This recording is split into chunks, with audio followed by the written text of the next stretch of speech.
जिस दिन का आप सबको इंतजार था वो दिन आखिरकार आ ही गया।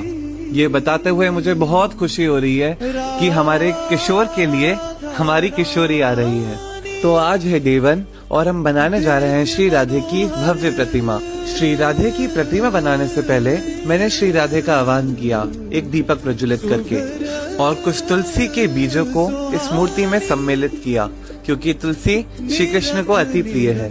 अगर हम अपने नेत्रों से देखें तो शायद से प्रतिमा हमें मिट्टी की लगे, पत्थर की लगे, पर वास्तविकता में ये प्रतिमा प्रेम का स्वरूप है। और श्री कृष्ण स्वयं कहते हैं कि जहाँ मेरा ध्यान प्रेम से किया जाए मैं उस स्थान पे निवास करता हूँ।